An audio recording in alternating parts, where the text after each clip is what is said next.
Bismillahirrahmanirrahim. Assalamualaikum warahmatullahi wabarakatuh. Salam sejahtera untuk kita semua.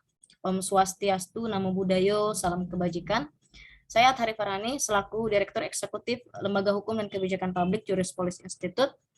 Pada kesempatan kali ini saya akan memberikan materi edukasi hukum mengenai hukum ruang angkasa. Edukasi hukum ini merupakan program baru ya, yang diselenggarakan oleh JPI, yang nantinya akan diisi oleh para jajaran Departemen JPI secara bergantian, dan insya Allah juga akan berkelanjutan. Tujuannya adalah selain memberikan edukasi, namun juga diharapkan program ini bisa memberikan cakrawala keilmuan dan khazanah pengetahuan bagi seluruh lapisan masyarakat. Dan pada kesempatan kali ini saya mencoba untuk memberikan materi mengenai pengantar hukum ruang angkasa terlebih dahulu. Ya, berbicara mengenai hukum ruang angkasa, mungkin teman-teman di Fakultas Hukum beberapa universitas mungkin sudah mengenal apa itu hukum ruang angkasa, atau sudah mengetahui apa itu hukum ruang angkasa, karena memang hukum ruang angkasa ini sudah menjadi mata kuliah pada spesifikasi hukum internasional di beberapa fakultas hukum universitas ya. Dan salah satu pioner yang sudah menerapkan mata kuliah ini adalah Universitas Padjadjaran Bandung gitu. Karena memang beberapa pakar atau ahli dari bidang hukum udara dan ruang angkasa ini berasal atau merupakan guru besar dari Universitas Padjadjaran Bandung. Berbicara mengenai pengertian hukum ruang angkasa, saya mengambil dari beberapa pandangan para ahli atau pakar, yang memang hukum ruang angkasa ini kan bermula dari adanya suatu aktivitas atau suatu interaksi yang dilakukan oleh manusia ataupun negara di wilayah ruang angkasa, sehingga diperlukan ada suatu pengaturan dari adanya dinamika perkembangan teknologi dan ilmu pengetahuan. Nah, John C. Cooper sendiri mengatakan bahwasannya hukum ruang angkasa adalah hukum yang ditujukan untuk mengatur hubungan antar negara untuk menentukan hak-hak dan kewajiban yang timbul dari segala aktivitas yang tertuju pada ruang angkasa dan demi seluruh umat manusia untuk memberikan perlindungan terhadap terestrial dan non-terestrial dimanapun aktivitas itu dilakukan. Sementara Charles D. Fisher mengatakan bahwasannya hukum angkasa adalah keseluruhan norma-norma hukum yang berlaku khusus untuk penerbangan angkasa, pesawat angkasa, dan benda-benda angkasa lainnya, serta ruang angkasa dalam peranannya sebagai ruang kegiatan penerbangan. Dan sementara itu, Prof. Priyatna Abdul Rashid yang merupakan guru besar dari Universitas Padjadjaran Bandung, dia mengatakan bahwasannya hukum antariksa adalah hukum yang mengatur ruang angkasa dengan segala isinya, atau hukum yang mengatur ruang yang hampa udara atau outer space. Nah, berbicara mengenai hukum ruang angkasa memang memiliki sejarah yang cukup panjang ya, karena sebelum hukum ruang angkasa dikenal, hukum udara lebih dulu dikenal dibandingkan hukum ruang angkasa itu sendiri. Hukum angkasa memang bisa dikatakan sebuah cabang dari ilmu hukum yang relatif muda, karena memang itu tadi adanya suatu interaksi, suatu kegiatan yang dilakukan di wilayah ruang angkasa dengan adanya perkembangan teknologi, sehingga diperlukan suatu hukum serta suatu pengaturan dalam segala aktivitas yang dilakukan oleh suatu negara ataupun manusia di wilayah tersebut. Nah, keberadaan dan perkembangan dari ruang angkasa ini dimulai pada tahun 1957. Mungkin kita tahu juga dan cukup sangat familiar juga adanya satelit pertama, yakni Sputnik oleh Yuri Gagarin dari negara Uni Soviet ya pada saat itu, dan sekarang namanya kan Rusia, sebelum terpecah itu namanya Uni Soviet, yang mana pertama kali berhasil meluncurkan satelitnya pada tanggal 4 Oktober tahun 1957 ke ruang angkasa. Dan sejak saat itu ruang angkasa menjadi lahan yang subur bagi penempatan satelit-satelit, terutama milik Amerika Serikat dan Uni Soviet, karena memang kedua negara ini bisa dikatakan sebagai negara yang cukup maju dari segi ilmu pengetahuan dan perkembangan teknologinya, khususnya dalam melakukan pemanfaatan di ruang angkasa. Nah, keberhasilan tersebut menjadi titik tolak pemanfaatan ilmu dan teknologi di ruang angkasa. Nah, memang awal daripada perkembangannya, ruang angkasa sendiri ditujukan untuk penelitian serta pengembangan ilmu pengetahuan. Namun kita juga tahu pada saat itu sedang hangatnya perang dingin antara blok barat dan blok timur, sehingga kegiatan penelitian dan pengembangan ilmu pengetahuan pada saat itu syarat akan kepentingan militer, khususnya kepentingan militer oleh negara-negara yang terlibat perang dingin antara blok barat maupun blok timur. Di Indonesia sendiri dipakai istilah hukum udara. Jadi sebelum mengenal ada istilah hukum ruang angkasa, di atasnya hukum udara, itu istilah hukum udara lebih dulu dikenal. Jadi setelah Uni Soviet berhasil meluncurkan satelit buatannya pertama kali, nah timbullah bahasa atau istilah hukum yang lebih luas lagi, yakni Air and Space Law. Ada juga yang menggunakan istilah Aerospace Law. Nah, semua istilah ini memang menunjukkan adanya suatu bidang ilmu hukum yang mempersoalkan berbagai macam pengaturan terhadap medium ruang angkasa. Jadi adanya aktivitas, adanya suatu pemanfaatan di ruang angkasa, sehingga diperlukan adanya pengaturan atau hukum yang mengatur secara spesifik mengenai hukum angkasa. Hukum udara sudah ada, dan bagaimana aktivitas di ruang angkasa pun dapat diatur secara spesifik lewat suatu pengaturan yang mengatur mengenai ruang angkasa itu sendiri. Nah, sains, teknologi, dan hukum. Jadi memang keberadaan daripada ilmu pengetahuan dan teknologi ini memang harus dibarengi oleh adanya pengaturan atau hukum. Karena memang mengenai ruang angkasa ini tidak terlepas dari adanya pemanfaatan ilmu pengetahuan dan perkembangan teknologi yang sangat begitu pesat, sehingga diperlukan adanya suatu pengaturan atau hukum yang mengaturnya agar segala aktivitas pemanfaatan di ruang angkasa ini dapat tidak menimbulkan kerugian-kerugian ataupun tidak menimbulkan malapetaka bagi umat manusia ataupun bagi negara-negara tertentu yang memang melakukan pemanfaatan di ruang angkasa seperti itu. Nah, bahkan Prof. Priyatna Abdur Rasyid pun mengatakan bahwasannya kita ini hidup di dalam abad angkasa, ilmu pengetahuan yang selamanya bergerak maju, berkembang pesat dalam waktu 50 tahun terakhir ini, terutama sejak Perang Dunia Kedua, kemajuan teknologi, khususnya teknologi penerbangan pada abad kini, memberi akibat yang positif kepada tingkat kehidupan manusia yang sekarang telah mampu melakukan penerbangan ke dan di ruang angkasa. Kalau teman-teman tahu kan, ada SpaceX juga buatan Elon Musk. Nah, dia melakukan wisata ke ruang angkasa. Jadi berbagai macam segala bentuk kegiatan di ruang angkasa sehingga menimbulkan akibat-akibat atau dampaknya. Nah, disitulah fungsi daripada hukum ruang angkasa mengaturnya.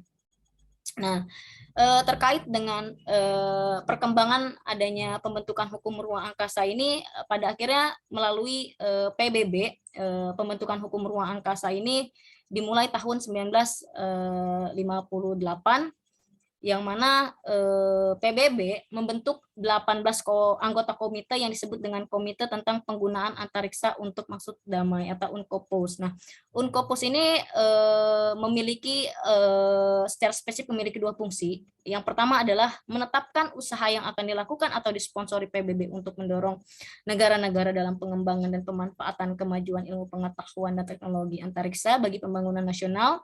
Yang kedua, mengkaji dan merumuskan aturan-aturan hukum internasional mengenai eksplorasi, eksploitasi antariksa untuk maksud damai. Nah, ini tugas atau fungsi dibentuknya UNCOPUS oleh lembaga PBB. Nah, pada tahun 1967 terbentuklah Magna Cartanya hukum ruang angkasa atau yang biasa kita sebut dengan Space Treaty ya. Nah, Space Treaty ini bisa dikatakan sebagai ius cogens. Kalau dalam istilah hukum ruang angkasa itu, ius cogens itu suatu asas dasar hukum internasional yang diakui oleh komunitas internasional sebagai suatu norma yang memang tidak boleh dilanggar dalam keadaan apapun. Nah, inilah Space Treaty atau hukum, makna cartanya hukum ruang angkasa. Space Treaty ini memiliki 17 pasal, seluruh pasal diantaranya merupakan prinsip-prinsip dasar kegiatan manusia di ruang angkasa, eksplorasi dan penggunaan ruang angkasa termasuk bulan dan benda-benda ruang angkasa lainnya bagi semua negara dalam rangka untuk tujuan damai dan kerjasama internasional. Regulasi yang mengatur hukum ruang angkasa, tadi setelah dilahirkannya atau diterbitkannya regulasi atau makna cartanya hukum ruang angkasa yaitu Space Treaty tahun 1967, sebenarnya Space Treaty ini memiliki regulasi-regulasi turunan yang mengatur mengenai hukum ruang angkasa itu sendiri. Yang pertama itu ada Liability Convention. Liability Convention ini lebih mengarah pada tanggung jawab internasional terhadap kerugian yang disebabkan oleh benda-benda antariksa. Jadi memang secara lebih rincinya mengenai kerugian-kerugian yang ditimbulkan akibat benda-benda angkasa serta tanggung jawab internasional dalam arti tanggung jawab bersifat publik ataupun dalam arti tanggung jawab keperdataan negara-negara yang melaksanakan kegiatan di ruang angkasa. Jadi lebih kepada tanggung jawab atau pergantian kerugian oleh negara tersebut atau negara yang melakukan aktivitas di ruang angkasa. Nah, lalu kemudian ada juga Registration Convention. Nah, Registration Convention secara garis besar menetapkan prosedur tentang cara pemberian informasi, menetapkan yurisdiksi, menetapkan siapa saja sebagai launching state, serta identifikasi objek yang diluncurkan ke ruang angkasa. Jadi lebih sifatnya ke administratif, siapa negara yang melakukan peluncuran benda angkasanya ke ruang angkasa, objeknya, identifikasi objeknya seperti apa. Nah, ini diatur dalam Registration Convention. Nah, ada juga Rescue Agreement tahun 1968 ya. Kalau Rescue Agreement ini lebih mengatur mengenai penyelamatan dan pengembalian astronot, tapi saya menyebut astronot itu sebagai kosmonot gitu ya, mengatur penyelamatan dan pengembalian kosmonot yang melakukan penerbangan ke ruang angkasa, dan apabila mengalami kecelakaan dan jatuh pada wilayah negara tertentu, dan negara tersebut berhak untuk mengembalikan atau menginformasikan ke PBB dan berhak untuk mengembalikan kosmonot tersebut kepada negara asalnya, seperti itu. Nah,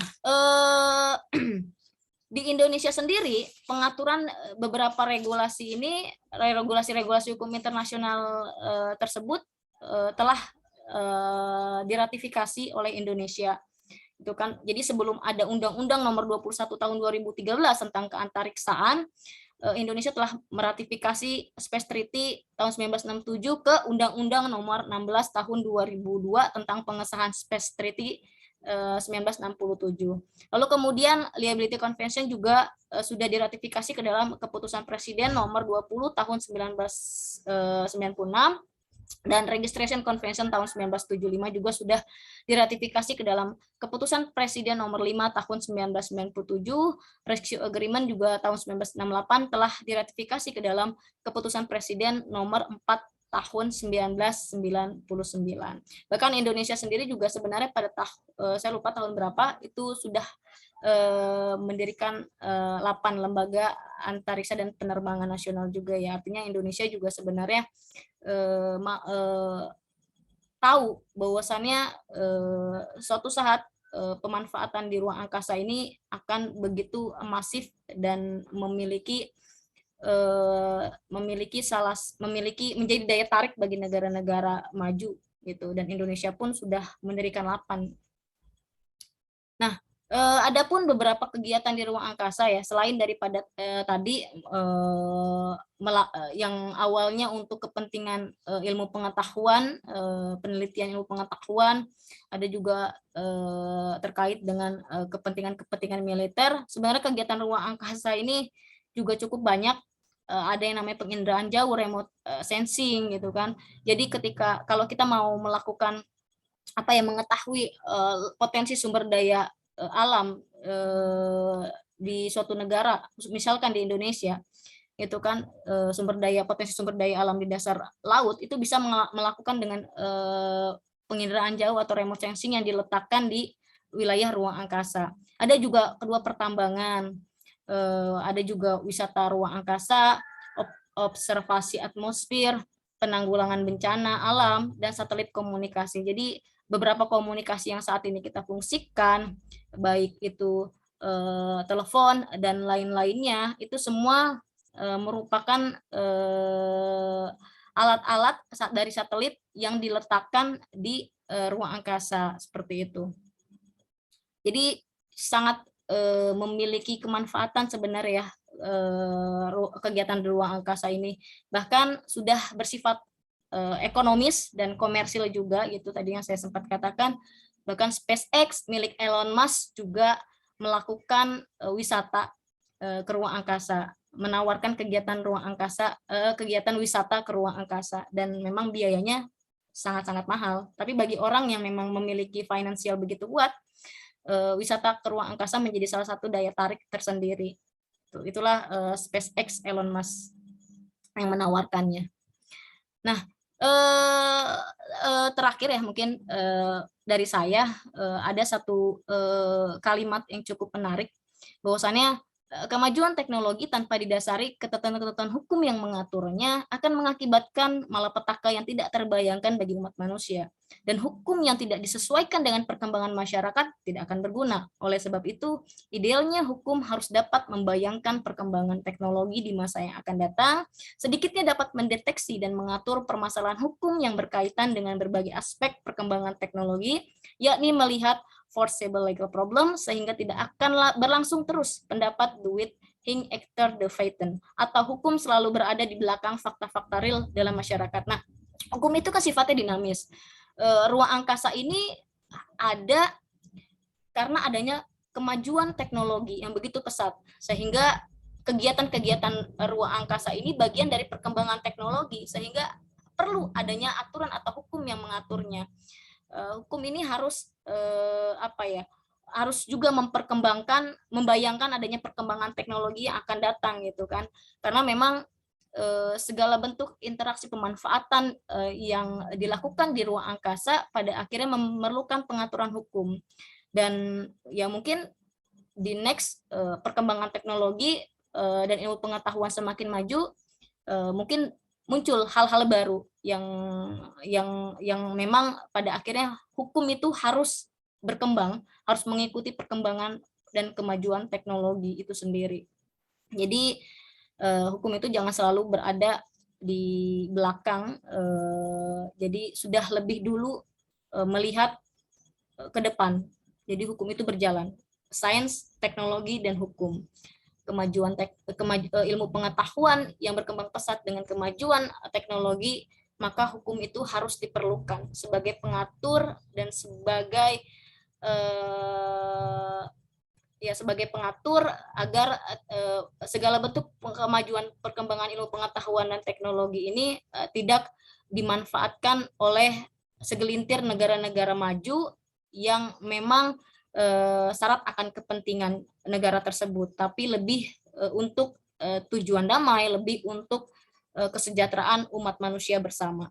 Mungkin itu saja materi pengantar ya, ini materi pengantar dari hukum ruang angkasa yang bisa saya sampaikan, dan terima kasih. Semoga materi ini bermanfaat, dan bagi teman-teman yang mau request materi nanti bisa kontak langsung ke Jurispolis Institute ataupun ke IG-nya Jurispolis Institute Jadi nanti akan kita bawakan materi-materi dari yang sifatnya pengantar sampai nanti berkelanjutan materi-materi tersebut. Seperti itu. Dan kiranya jika konten ini bermanfaat bagi teman-teman, jangan lupa like, comment, and subscribe YouTube Juris Police Institute. Terima kasih. Billahi fisabil haq, fattabiqul khairat. Wassalamualaikum warahmatullahi wabarakatuh.